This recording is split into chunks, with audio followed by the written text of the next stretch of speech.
battery life, ProMotion, and the camera. Those three things are what you'll notice the most from iPhone 13 Pro. Let's talk about it.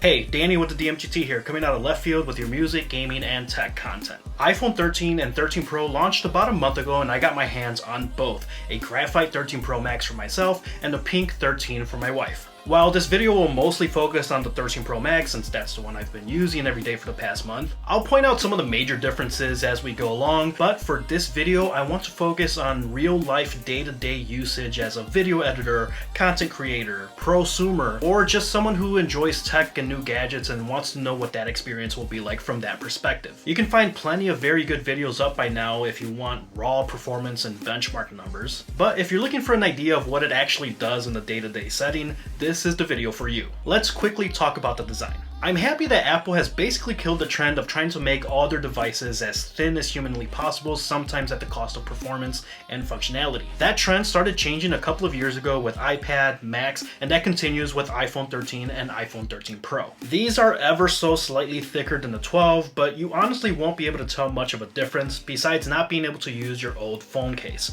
What you will notice, however, is the weight, because across the board these devices are slightly heavier. It's kind of hard to explain without getting it in your own hand, so if you have access to an Apple store, I'd recommend checking out the store and doing a side-by-side comparison yourself. When you do that comparison, that's really where you'll start noticing some slight differences, and that's kind of a common theme throughout this review. However, I will say if you're coming from a smaller device, particularly up to a 13 Pro Max, you will notice that heft. If you enjoy using your phone with one hand, after an extended period of time of scrolling through text, the web, watching TikTok videos when you should be sleeping or working from home, we're not here to judge, you will start to encounter a little bit of hand fatigue, so I would recommend getting something like a pop socket just to help give your hand some leverage so it doesn't tire out your thumb and your fingers as much. But as usual, that heft means that there is a very premium feel to the device. It doesn't feel cheap. When you pull it out of your pocket, it feels like you have a pretty powerful computer, which is what it is. I think a lot of people psychologically associate a heftier build to a higher quality consumer electronic, and even though that isn't something that you should really be looking for, it is just that, a premium high quality build. Other than that, to the naked eye, it does look pretty identical to the 12, which is why people have been calling this year's iPhone more of a 12S. Although if we're being honest, Apple hasn't used the S moniker on an iPhone since iPhone 6S.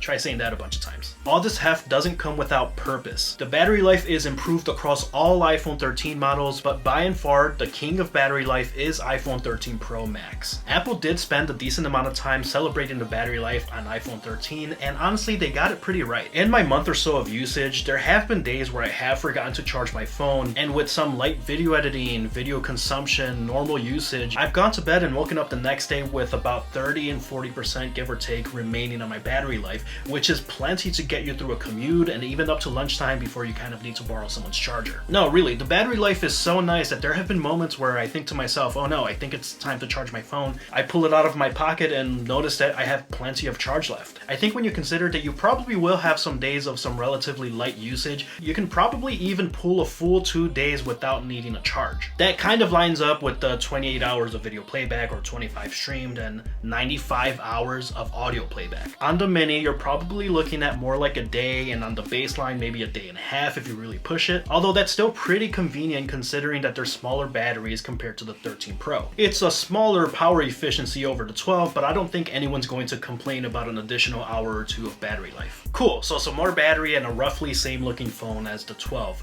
What about the display? Again, on the base 13, it's a marginal upgrade over the 12, although you do get a little bit more brightness when you're in daylight. But as far as HDR content goes, it's the exact same. But this does bring us to the next point, ProMotion, that is exclusive to iPhone 13 Pro and Pro Max. Up to 120 Hz refresh rate. What does that mean? Basically, Hertz or refresh rate is the amount of frequency an image gets updated per second to your device. A higher refresh rate means that the image updates more frequently, usually resulting in a clearer image or video. Okay, so what does that actually mean in real life? What does that look like? This is another one of those features that you're going to have to experience in person to really tell the difference. Out of the gate, you might not actually notice it that much, but when you do a side-by-side comparison and go back to a 60 hertz display on an old iPhone, on your iPad, even your computer, that's when you really start experiencing and feeling the difference. Scrolling through text becomes blurry, swiping across apps and a website starts to feel slow to your touch, almost as if the display is playing catch up to your movements. To be fair, there's not a lot that's going to make the 120 hertz pop out at you. But if you're fine-tuning some sliders on something like Lightroom for your photos or adjusting the clip in your LumaFusion or iMovie video timeline, it's a quality of life improvement that you can easily take for granted at first until you go back, and then you really start noticing that difference. I have a 2020 iPad Air that I do some light video editing on and sometimes create the thumbnails for these videos, but when I was switching from this iPhone to the iPad with a 60 hertz display, I really could tell the difference, even on my MacBook that's also at 60 hertz. By the way, I do have a new M1 Max MacBook Pro coming in, so stay tuned for that video, subscribe so you don't miss that. ProMotion and 120 hertz may seem like one of the more subtle changes, but it's one of those things that you really can't go back from. Before we actually get to the camera, because that actually turned out to be one of the biggest differences, let's talk about performance. It's the same deal every year. The phone feels zippier, apps open a fraction of a second faster, things load a bit quicker, and so on. Truth be told, these are things that most consumers simply are not going to feel or notice on a day-to-day basis. It gets the tasks you need to get done in a timely fashion like it always has been, and unless you're making a huge jump, I'm talking you're upgrading from like an iPhone 10 or below, it's a bit faster. You'll get the latest iOS features in their best setting, and that's about it.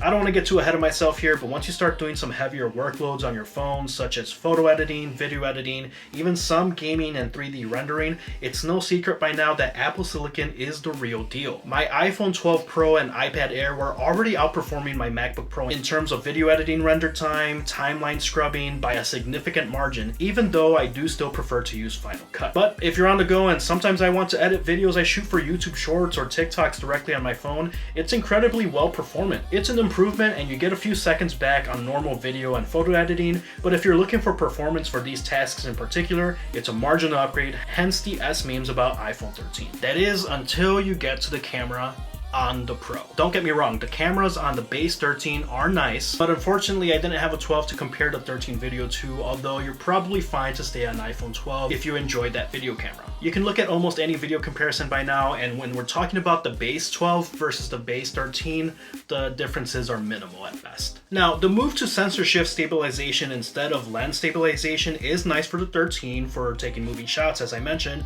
but I'm guessing most people don't really care about that, even if it means the move to diagonal cameras wasn't a pointless thing after all. Again, it makes sense to jump to the 13 if you're on an 11 or below. I think the base 13 for regular consumers is a great choice in that scenario and performs surprisingly well if you want to start dabbling in more creative functions. But the difference starts to matter a little bit more when we're talking to prosumers going from 12 Pro to 13 Pro. I'm not an expert on shooting video or photos by any means, and to the naked eye, out-of-the-box image processing that the 12 Pro does will probably look a little bit better if you aren't applying any sort of color correction, exposure correction, really any type of editing to the photos or videos. However, that's kind of what photographers or videographers will want to look for anyways, and the 13 Pro offers more flexibility on those fronts than the 12 thanks to the bigger lenses and sensors. That's why the cameras are so much bigger this time around. The 1.5 aperture on 13 Pro actually gives you a richer depth of field than the 12, even if it looked minimal on paper. ProRes gives you more flexibility and data for color correction when editing photos and video. You've been looking at raw side-by-side comparisons, and it's another one of those things that's difficult to explain, but with the footage on 13 Pro I had much more flexibility to edit shots than I did on 12, and we haven't even gotten to cinematic video yet. Low light performance is also an improvement, but you'll notice it most on the ultra-wide lens, which makes sense. That's where they spent most of their time talking about cameras in low light settings. The ultra-wide lens was never quite as sharp as the telephoto and standard wide lens on the Pro, but it's still a welcome improvement considering that the new macro mode is basically just a zoomed in cropped image from that same lens. Speaking of macro mode, it's another feature that's exclusively on 13 Pro. It's pretty nice if you like to take close-up shots of different items, which I imagine will be very useful for anyone that creates any products with really fine details up close and regular cameras don't really do the trick. I tried taking some comparison shots using the telephoto from 12 Pro and even 13 Pro to then compare the macro, And it's an annoyance that many people have already brought up if you're trying to take a photo of anything that's moving like I did with these flowers. There's no manual setting to trigger the change to macro as iPhone tries to do this automatically, and it becomes a real pain to nail it down. It's a surprising oversight by Apple to not let us literally just have a button that toggles it on or off, but it sounds like this can get fixed in a future update, but something to keep in mind. It's not quite as big a problem when filming video because you can just set it to half zoom for the ultra wide lens and then get really close, and that actually looks pretty good, but same deal, you're kind of locked into the ultra wide lens in doing so, but that part at least you can live with since you have some control over that versus taking a photo. As far as ProRes, I think this is the part that I'm going to leave it to professionals. I'm going to link a video that does a pretty good job of explaining it, but honestly you can really tell the difference in richness of color, light exposure, and so on. However, these are going to create massive, enormous files, so I do understand why Apple limited ProRes to 1080p on the base 128GB Pro. Although to be honest, they really should just be giving you a base 256GB for a phone this expensive. However, if ProRes is something that you know you're going to want to use regularly, I do recommend that you upgrade to the 1TB option and at minimum the 512GB. Otherwise you're going to be filming, transferring, deleting, and repeat over and over again on your iPhone. And finally, cinematic mode. You may have noticed by now the A-roll for this video is shot in cinematic mode.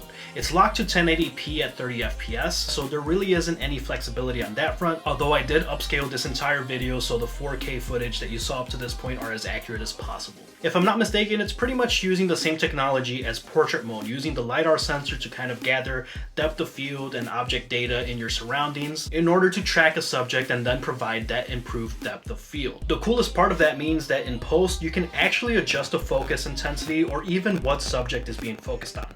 Now, you can do that natively on iPhone 13 and 13 Pro, but if you want to export the video and keep that aperture data to adjust externally, you must be on Final Cut Pro 10.6 on a Mac running macOS Monterey or later. As of this recording, that Final Cut Pro update is out, but if you're editing on something like LumaFusion, you're going to have to wait for that update as well. When you export to edit, it's not perfect, and on an Intel Mac, the rendering is so slow that I actually switched over to iPad Air mid-edit. So you're probably better off editing it directly from the native iPhone app for now if you're going to go with Pro and use cinematic mode. Although I'll be curious to see how it performs when that fancy new M1 Max MacBook finally arrives. Now, if you're professional, it's not perfect by any means, and it's not going to replace your professional grade gear. You will be able to notice some haloing on the focus subjects, just like you did when portrait mode first came out, and even a bit of focus hunting on moving shots.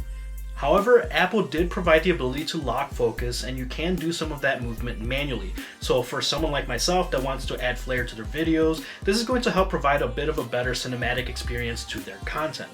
This is really where 13 and 13 Pro do create the most gap from the 12, so it'll depend on how much you care about video and cinematic video in your normal usage. Besides, if you're only posting to social media, your content is going to get compressed to hell anyways, although it's nice to have the tools to help you stand out just a little bit. I do plan to continue using cinematic mode for my videos moving forward, so I'll probably do like a 6-month check-in to see how my experience and opinion changed in that time, if at all. Overall, I'd say if you're a heavy video and camera user, it is a nice upgrade, albeit not absolutely necessary 1 month in. We've really reached this point now across all smartphones that every year the updates are pretty marginal, and even then those updates are really more targeted at prosumers. I don't really love that term, but it's sort of accurate, so here we are. If you have an iPhone 13 or this video swayed you in any direction, let me know down in the comments. If you enjoyed this video, give a thumbs up, consider subscribing, and I'll catch you next time.